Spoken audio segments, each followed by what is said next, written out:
வணக்கம். இப்பதிவினை முதற்தடவை பார்ப்பவர்கள் அல்லது ஏற்கனவே பார்க்க தவறியவர்கள் சப்ஸ்கிரைப் பண்ணி பார்க்கும்படி தயவுடன் கேட்டுக்கொள்ளுகிறேன்.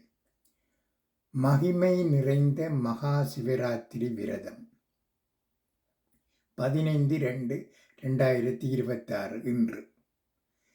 சிவராத்திரியை ஒளிமயமான இரவு, இன்பம் தருகின்ற இரவு என்று அழைக்கலாம்.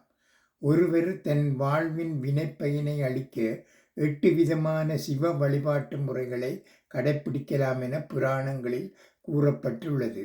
அவற்றில் மிகச் சிறப்பு வாய்ந்ததாக கருதப்படுவது மாசி மாதம் கிருஷ்ணபட்சம் சதுர்த்ததி திதி அன்று வரும் மகா சிவராத்திரி விரதம் ஆகும். பகலில் திரியோதசியும் இரவில் சதுர்த்தசி திதியும் கூடும் சிவராத்திரியானது மிக விசேஷமானதாகும். கௌரி சங்கர சம்மேளன சிவராத்திரி என்றும் இதை கூறுவர். யாருக்கெல்லாம் என்னென்ன பலன் கிடைத்தது தெரியுமா? உலகம் முழுவதும் கடலில் மூழ்கும் அபாயம் ஏற்பட்ட காலத்தில் அன்னை பார்வதி உலக உயிர்களுக்காக தவம் இருந்து இறைவனை பூஜித்தார். அந்த இரவே சிவராத்திரி நாளாகும். பார்வதி தேவி தவம் இருந்து சிவபெருமானின் இடப்பாகத்தில் இடம்பெற்றது சிவராத்திரி தினமாகும். உமாதேவி சிவபெருமானிடம் ஆகம உபதேசம் பெற்றதும் சிவராத்திரி அன்றுதான். பாண்டவர்களில் ஒருவனான அருச்சுனன் தவம் செய்து சிவபெருமானிடமிருந்து பாசுபதம் என்னும் அஸ்திரத்தை பெற்றது இந்த சிவராத்திரி தினமே. மார்க்கண்டேயனுக்காக யம தர்மனையே சிவபெருமான் சம்காரம் செய்த நாள் மகா சிவராத்திரி. பகீரதன் ஒற்றைக்காலில் கடன் தவம் புரிந்து கங்கையை பூமிக்கு கொண்டு வந்ததும் சிவராத்திரி தினத்தில்தான். கண்ணப்ப நாயனார் குருதி வடியும் லிங்க வடிவிலிருந்த ஈசனின் கண் மீது தன் கண்களை பொருத்தி முத்தி அடைந்ததும் மகா சிவராத்திரி நாளில்தான். பிரம்மாவுக்கும் விஷ்ணுவுக்கும் லிங்க ரூபமாக சிவபெருமானின் அருள் வழங்கிய நாள் மகா சிவராத்திரி. சிவன் என்ற சொல்லுக்கு மங்களம், இன்பம் என்று பொருள். சிவபெருமான் தன்னை வணங்குபவர்களின் மனதில் இருக்கும் தீய எண்ணங்களை, கழிவுகளான காமம், கோபம், குரோதம், பேராசை, பொறாமை போன்ற கர்ம வினை கழிவுகளை அளிப்பவர். அவரை வழிபடுபவர்களின் வாழ்வில் நிலவும் நோய்கள், மனக்கவலைகள், வறுமை நிலை போன்றவற்றை அறவே அளிப்பவர். ஒருவர் தனது 3 பிறவியில் செய்த பாவங்களையும் அளிப்பவர் சிவபெருமான். சிவராத்திரியை ஒளிமயமான இரவு, இன்பம் தருகின்ற இரவு என்று அழைக்கின்றோம். ஒருவர் தன் வாழ்வில் வினைப்பயனை அளிக்க 8 விதமான சிவ வழிபாட்டு முறைகளை கடைப்பிடிக்கலாம் என சாஸ்திரத்தில் கூறப்பட்டுள்ளது.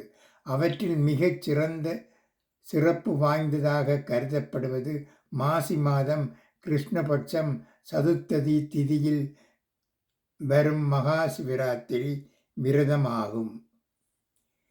எல்லோருக்கும் மகா சிவராத்திரி விரதம் இருக்கும் பாக்கியம் கிடைக்காது.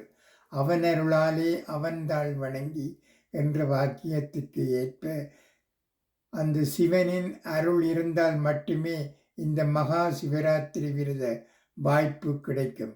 இந்த விரதத்தை மகா சிவராத்திரிக்கு முந்தைய தினமான புதன்கிழமையிலேயே தொடங்கிவிட வேண்டும்.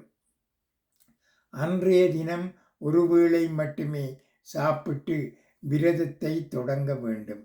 மகா சிவராத்திரி அன்று காலையில் குளிர்ந்த நீரில் குளித்து நெற்றியில் திருநீறு பூசி இல்லத்தில் உள்ள இறைவனின் திருப்படம் முன்பாக விளக்கேற்றி விரதத்தை தொடங்க வேண்டும்.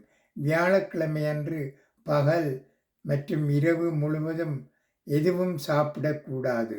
வயதானவர்கள் மற்றும் நோயாளிகள் சமைக்காத உணவுகளான பால், பழங்கள், அவல் சாப்பிடலாம். மகா சிவராத்திரி அன்று முழுவதும் மௌன விரதம் இருந்து மனதுக்குள்ளேயே பஞ்சாட்சரம் அல்லது ஓம் நம சிவாய என்ற மந்திரங்களை உபசரித்து வந்தால் புண்ணிய பலன் மிகுதியாகும்.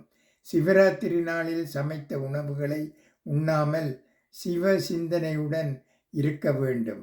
தண்ணீர் மட்டும் அருந்தலாம். சனிக்கிழமை மாலை 6 மணி முதல் ஞாயிற்றுக்கிழமை காலை 6 மணி வரை சிவன் கோவில்களில் நடைபெறும் 4 கால அபிஷேக பூஜைகளில் கலந்து கொண்டு சிவனை வழிபட வேண்டும். மறுநாள் காலையில் நீராடி பகல் முழுவதும் உறங்காமல் இருந்து விரதத்தை முடிக்க வேண்டும். மகா சிவராத்திரியன்று விரதம் இருப்பவர்களுக்கு நற்கதி கிடைப்பதுடன் சொர்க்கலோக பாக்கியமும் கிடைக்கும் என்பது நம்பிக்கை. முழுமையாக விரதம் கடைப்பிடித்தால் தீராத நோய்களும் தீரும், சகல தோஷங்களும் நிவர்த்தியாகும். ஒருவர் தொடர்ந்து 24 வருடங்கள் சிவராத்திரி விரதம் இருந்து வந்தால் அவர் சிவகதியை அடைவதுடன் அவரது 21 தலைமுறைகளும் நற்கதி அடைந்து முக்தியை அடைவார்கள் என்பது ஐதீகம். அத்தோடு அஸ்வமேத யாகம் செய்த பலனும் கிடைக்கும் என்பது நம்பிக்கை. வாழ்வில் செல்வம், வெற்றி ஆகியவற்றை பெற விரும்புவோர் மகா சிவராத்திரி விரதம் இருக்க வேண்டும். நன்றி, வணக்கம்.